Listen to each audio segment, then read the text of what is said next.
Today we're going to learn how to factor a trinomial. Specifically, we're going to start off by factoring something with a lead coefficient of 1. In other words, in this case, what you notice is your lead coefficient. If you don't remember what a coefficient is, it's the number in front of the variable. So x squared, really there's a little invisible 1 there. So we're going to learn how to factor a trinomial that has a lead coefficient of 1. But what I find is useful, if before we learn to factor, we go back and we refresh very quickly using the distributive property. Now, when I look at this, x plus 5 times x plus 7, what I realize is this has already been factored. I know it's been factored because it's got those parentheses, and they're multiplied together. That tells me that that has already been factored. And if I use the distributive property on this, what it actually does is unfactor this thing. So that's what we're going to do. We're going to use the distributive property just to refresh the skill for anybody who needs this. And a lot of teachers call this FOIL for first, or first two items here. That would be the x times the x, so x squared. And then x times 7, which would be a positive 7x. Then we take the 5 and say 5 times x, and that gives me a positive 5x. And then 5 times the last number here, 7, which would be a positive 35. Then we can simplify this a little bit, and we would say x squared. Combine those middle two terms, and we get a plus 12x plus 35. Now let's think about this for just a second. What we know is that this x squared right here came from x times x. It came from our first two numbers, didn't it? We also know that this 35 right here, positive 35, came from 5 times 7. Are we good with that so far? Now, the inner pieces here, the 5x and the 7x that we're seeing in the middle there, those came from the inners and outers, and this is really, really important. The 7x was the outers, that's the x times 7, and the 5x came from 5 times x, those are the inners. So when we get to our final answer, what we realize is the x squareds came from the x times x, the first two things. The 35 came from the back two items, that's the 5 and the 7. And this 12x in the middle was what we got from the inners and the outers.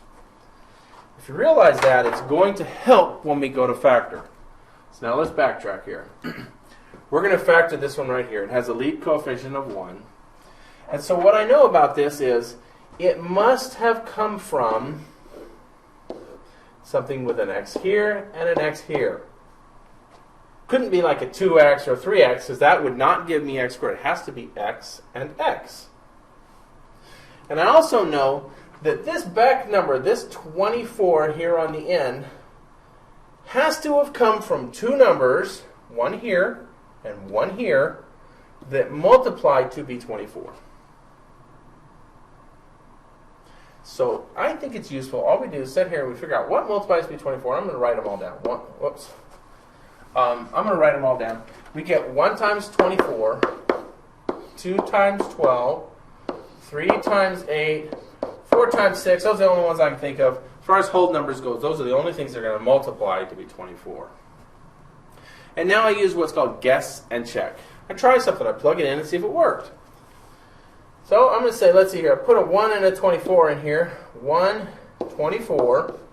It's going to multiply to everything's positive there, so I'm going to put my pluses in. I know that's the case. And now, look at your inners and outers. Remember, the middle number, the 11x, came from the inners and the outers. When I look at the inners, these two here, that gives me a positive 1x. When I look at the outers, that gives me a positive 24x. That would be 25x in the middle, and that's not what we want. This tells us that 1 and 24 is not what we need to do. Those are not the two numbers. Now, as you get better at this, what you'll find is you can do this more quickly, And you won't actually have to write all of them down, but for right now, while we're learning, we'll go ahead and do that. Let's try 2 and 12 now. Put your 2 in here and your 12 in here. So again, they're both positive. And look at the inners and the outers. I get a 2x and a 12x. That's 14x. It's not going to work. Those are not the numbers I want. Cross it off. So now we try the next one. Let's try our 3 and our 8. Put a positive 3, a positive 8. Now check your inners and your outers. 3x and 8x. Hey, that does add up to be 11x. This is our actual factored out answer. This is the answer here. X plus 3 times x plus 8. Now, how in the world would we go about checking this if I wanted to actually check my work? And that's probably a really good thing for us to learn how to do. So if I wanted to check my work, I could take this x plus 3 and x plus 8, and I could FOIL it out or multiply it out using the distributive property, and I would get x squared plus 8x plus 3x plus 24. And once again, those two middle pieces will go together, and I get x squared plus 11x plus 24. That is exactly what we were trying to get when we started off. All right, so there's a pretty easy example to start off with. Let me give you another one. This one a little bit harder. It's not all positive. It's got a negative in there. But the same ideas hold true. You'll see that it gets quicker as we do these. So we have an x and an x. We need something that multiplies to be a positive 36. So that would be 1 times 36, 2 times 18, 3 times 12, 4 times 9, 6 times 6. That's everything I can think of that's going to multiply to be 36. Now, if it's going to multiply to be a positive 36, it's got to both be positive numbers, like positive 1 times positive 36, or both negatives, negative 1 times negative 36. And since we have to have a negative here, we know that this has got to be a negative 15x in the middle. This is telling me something, that I need some negatives here. So what we have then is a negative 1 and a negative 36. Now check your inners and outers, and what do you get? Negative 1 x and a negative 36x. And that gives me a negative 37x. That's not what I want. That's not the numbers. We can go through all of these, and what you'll find is, with a little bit of practice, you'll see it'll start to jump out at you. In this case, I'm just going to kind of think about the numbers. I'm going to look at them and see if I can figure out what it is without actually writing down every single option. I look at this right here and think, this one is probably it. So I'm going to put a negative 3 and a negative 12. I'm going to check my inners and my outers. That's a negative 3x. My outers is a negative 12x. And this gives me my negative 15x in the middle, and that's exactly what we want. We can get rid of our arrows now, and this is the factored out solution. Once again, we can check this using the distributive property. It should all work out. One more example for you. All right, once again, we know that this must have come from an x and an x. This time it's going to multiply to be a negative 80. So 1 times 80, 2 times 40. 3 won't work. How about 4 times 20? And I'm just using a calculator, using the division button. 80 divided by 4 is 20. 5 times 16. 6 won't work. 7 won't work. 8 times 10.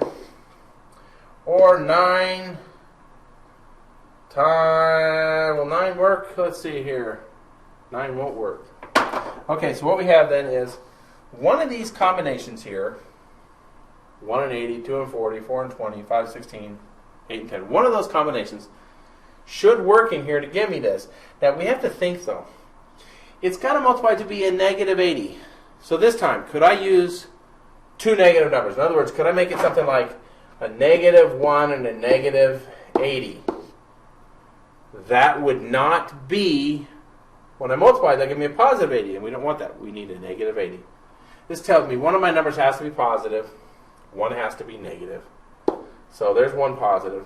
Now, check your inners and outers. I get 1x minus 80x. I'm way, way off. That's a negative 79x.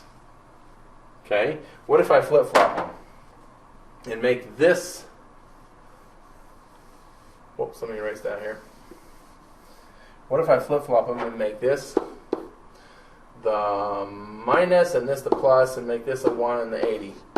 I still get a negative 1x. I still get a 1 and an 80 here, right? It's just now it's a 79x instead of negative 79x. The number didn't change. Move from positive, or move from negative to positive. So 1 and 80 are not my numbers. Let's see if we can figure out what numbers they are without having to do every single combination. I knew I need one negative, one positive. 1 and 80 wasn't it, so I'm scratching it out. Okay. We end up subtracting these and keeping the sign of the bigger one. How about 5 and 16? Let's see if that works. Check your inner. That's a negative 5x. And your outer, that's this one right here and this one, which gives me a positive 16x. And when you put those together, these things here give you a positive 9x. Now, once again, how would we check this? That's what we want. But how could we check our work to see if this actually did give us what we want? All right, so let's erase the scratch work here. Let's FOIL this out and check it to make sure it actually gives us the answer we want. So here we have x times x, which is x squared. X times positive 16, which is a positive 16x. Negative 5 times x, which is a negative 5x. And a negative 5 times a positive 16, which is a negative 80. Combine your middle two pieces, and you have x squared plus 9x minus 80. Hey, this checks. This is exactly what we were trying to get. It matches what we started with. So the actual answer here, the actual answer we were trying to get is right there in blue. I'm just getting rid of our arrows since we don't need them anymore. This is our answer. This is all factored out. This is the answer. And this is how we would check our work right here. I hope that helps. Thank you very much.